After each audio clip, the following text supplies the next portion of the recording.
¿de acuerdo? Y esa es la segunda función que tenemos aquí, el animate. En este caso es una función mucho más simple porque esto en gran medida está automatizado por los navegadores modernos. Por eso os he dicho que uséis algo como Chrome o Firefox o incluso Edge o Safari, porque todos los navegadores modernos tienen esta funcionalidad. ¿Cómo es esto? Pues bien, bastante simple. Para que os hagáis una idea, ignorad por ahora estas tres líneas. Fijaos solo en la primera. Request Animation Frame es una función que tienen Chrome, Firefox, como os digo, todos los navegadores modernos. Y lo que hace esta función es que sincroniza la animación que estamos haciendo nosotros con la tasa a la que se va dibujando o a la que va funcionando el navegador web. Es decir, estamos hablando que el propio navegador funciona dentro de Windows o de Linux o de Mac o del sistema operativo que estéis utilizando. Y en este caso, obviamente, todo se dibuja normalmente 60 veces por segundo, ¿de acuerdo?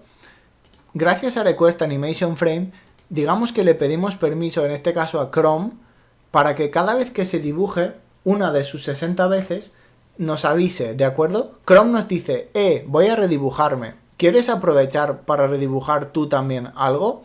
Y entonces, nosotros, gracias a esta función, le decimos que queremos dibujar. Y le decimos que queremos dibujar con la función animate, que curiosamente es la misma en la que estamos. Si entendéis algo de programación os estaréis preguntando, si dentro de la función animate llamo otra vez animate, ¿no estoy creando un ciclo sin fin, un bucle infinito? ¿No se va a quedar aquí el código atrapado dando vueltas para siempre, sin acabar nunca? Pues sí, eso es precisamente lo que queremos hacer. Queremos que el código esté siempre dando vueltas en esta parte de aquí, por así decirlo, dando vueltas muy coloquialmente dicho, ¿de acuerdo? Queremos atrapar el código en un bucle sin salida. De esta forma, lo que lograremos es que nuestro proyecto se dibuje 60 veces por segundo. Es decir, cada vez que el navegador se actualice, lo que hay dentro se actualizará también de forma automática. Y esto tiene algunas ventajas, ¿de acuerdo?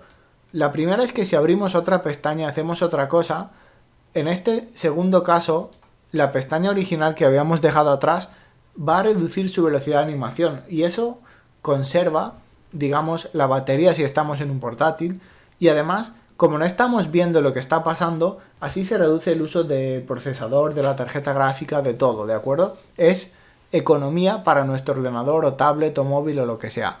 Y esa es la gran ventaja de Request Animation Frame, además de que por supuesto es automático y funciona justo 60 veces por segundo sin que tengamos que usar matemática compleja para lograrlo, ¿de acuerdo? Y básicamente la forma en que funciona es que al pasarle animate dentro del parámetro, fijaos bien que lo estamos haciendo sin los paréntesis que normalmente llevaría una función en JavaScript y eso se debe a que estamos intentando crear una estructura especial dentro del lenguaje.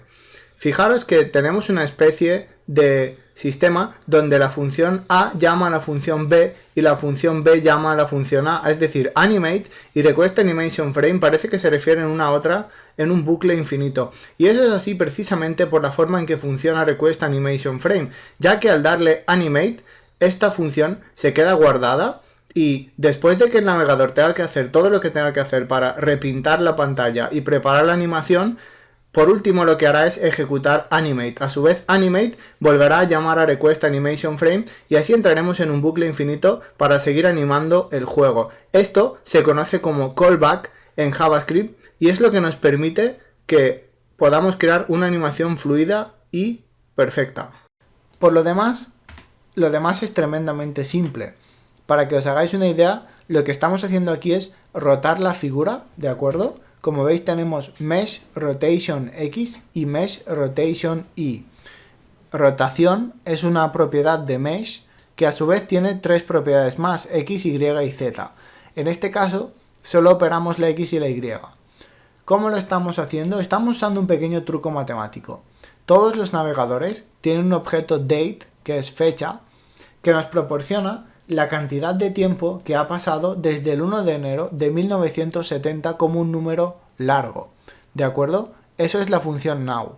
Nos proporciona ese número largo como el tiempo que ha pasado desde el 1 de enero de 1970. Y a multiplicarlo por 0,00005, lo que hacemos es que, por alguna magia matemática, esta figura gire muy lentamente. Y lo mismo con la rotación Y. En cualquier caso, podríamos haber optado por otras formas de que esto rote, pero bueno, esta es una simple y funciona, así que ¿por qué no? Usémosla. Y por último, lo que vais a ver es que para que todo esto se dibuje, tenemos que llamar a renderer, al objeto que dibuja la escena, y pedirle que dibuje, que use su función render, que dibuje todo lo que hay dentro. Y le pasamos como parámetros la escena que tiene que dibujar y la cámara con la que lo tiene que hacer. Y por supuesto luego cerramos el script, cerramos el body, cerramos el HTML. Bien, con esto ya tenemos todo el código necesario y eso significa que nuestra esfera está aquí girando en medio de la nada. Por supuesto, no tiene mucho más sentido. El único propósito de este episodio es ver las bases de 3JS, ver si os va en nuestro navegador, en vuestro navegador, perdón, en el mío desde luego sí que va, como podéis ver. Y además podéis jugar un poco con esto. Por ejemplo, si comentáis el material primero y en cambio descomentáis el segundo borrando los comentarios multilínea, veréis que si recargamos la web podemos pulsar esta flechita, ¿de acuerdo? Podemos pulsar F5 también. Lo que hemos hecho es quitar el material normal y en vez de eso lo estamos dibujando en una estructura de alambre, que es como se le suele conocer a esta representación. Y aquí veréis que estamos usando algunos parámetros. Como podéis ver, para empezar, el 3Mesh Basic Material, a diferencia del otro, de la última vez que usamos parámetros, como por ejemplo en la geometría del icosaedro, aquí veis que tenemos unas llaves.